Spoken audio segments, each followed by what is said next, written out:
Right, నేను మళ్ళీ మీతో మాట్లాడతాను. రైట్, సుమిత్రానంద్ గారు. Yes, good morning. Good morning అండి సందీప్ గారు. ఏం చెప్తారు? మొత్తం మీద కడియం శ్రీహరి పట్ల పాడి కౌశిక్ రెడ్డి అనుచితంగా ప్రవర్తించాడు, గన్తో కాల్చి పడేస్తానని సైగలు చేశాడు, ఇవి కరెక్ట్ కాదు అనేది కాంగ్రెస్ వాదన.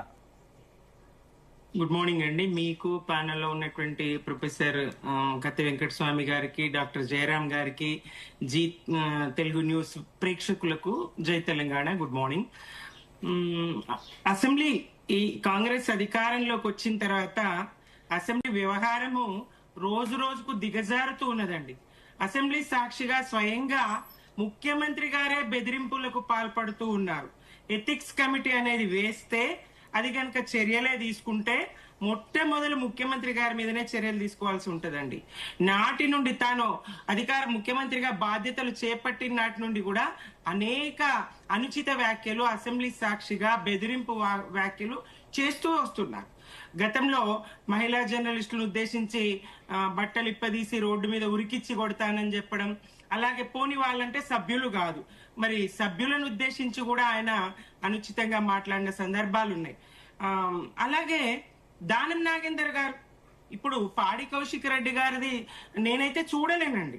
పాడి కౌశిక్ రెడ్డి గారి సంజ్ఞలు, సైగలు నేను చూడలేదు.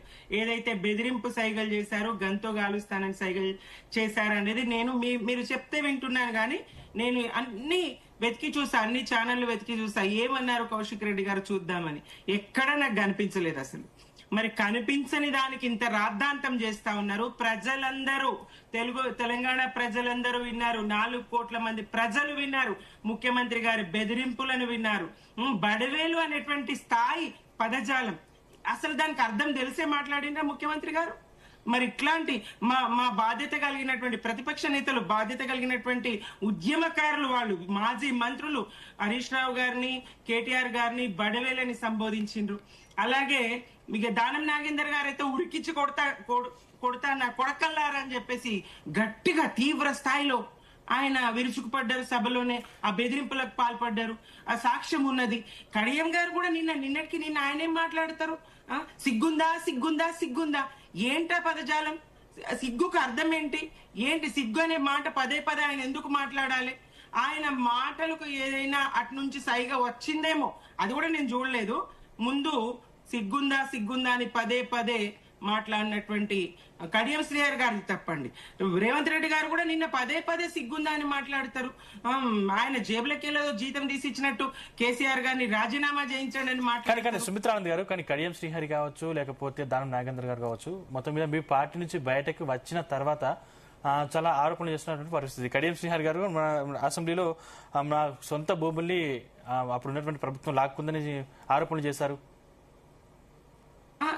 దానికి సంబంధించి హౌస్ కమిటీ వేయొచ్చు కదా. మేం డిమాండ్ చేసేది అదే కదా. నిజాలు బయటకు వస్తాయి కదా. కబ్జాలు ఎవరి, కథలు ఎవరి, నిజాలు అన్ని బయటకు వస్తాయి. దానికి సంబంధించి వాళ్ళు ఏ కమిటీ వేస్తారో వేయొచ్చు. మరి అట్లా వేయకుండా ఇవాళ మా మీద నిందలు వేయడం, నిన్నటికి నిన్న ఆయన ఎంత పరుష పదజాలం అది, దానికి ఏ శిక్ష? అసలు మందుల సామ్యాల్ గారి భాష, వ్యవహారం, ఆ తీరేంటి అసలు? ఆయన ఎట్లా మాట్లాడతారు? అది ఎక్కడి విడ్డూరము? కత్తులు కోలాటం ఆడతాయా? అది అసెంబ్లీ అనుకున్నారా? రౌడీ దర్బార్ అనుకున్నారా? ఏంటి అసలు? అసెంబ్లీని ఏ స్థాయికి దిగజార్చిండ్రు? ప్రతిపక్ష నేత హాజరు గారంటే ఇది కదా సభ మర్యాద, సభ నడుస్తున్న తీరు. ఏం చర్చ జరుగుతుంది అక్కడ? ఒక్కటన్నా ప్రయోజనకరమైనటువంటి చర్చ జరగనప్పుడు అదేం అసెంబ్లీ, అదేం వ్యవహారము?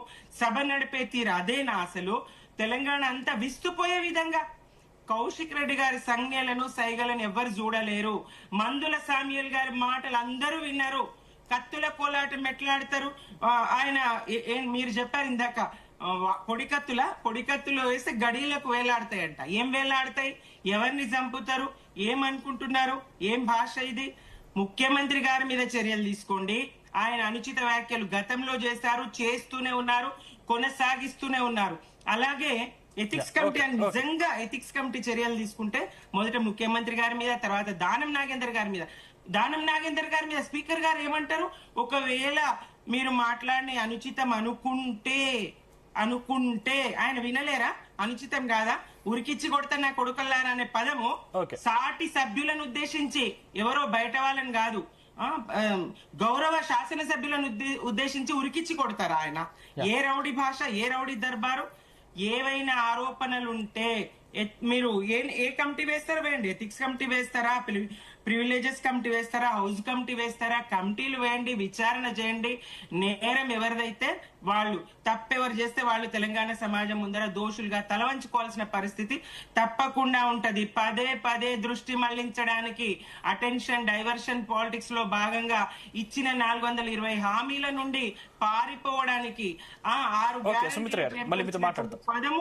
హామీల నుంచి పారిపోవడానికి, మహిళలకు ఇచ్చినటువంటి మహాలక్ష్మి పథకం 2,500 ప్రశ్న నుంచి పారిపోవడానికి, రైతులకు రైతు బంధు ఎగవేసిన దాని నుంచి పారిపోవడానికి, ఇదిగో ఇట్లాంటి ఎత్తుగడలు, వ్యూహాత్మక ఎత్తుగడలు అనుకుంటున్నారు కానీ బొక్క బోర్ల పడుతున్నది కాంగ్రెస్. అపహాస్యం పాలవుతున్నది తెలంగాణ సమాజంలో కాంగ్రెస్. రైట్. వెంకటస్వామి గారు, గుడ్ మార్నింగ్. నమస్కారం. అయితే అది అసెంబ్లీలో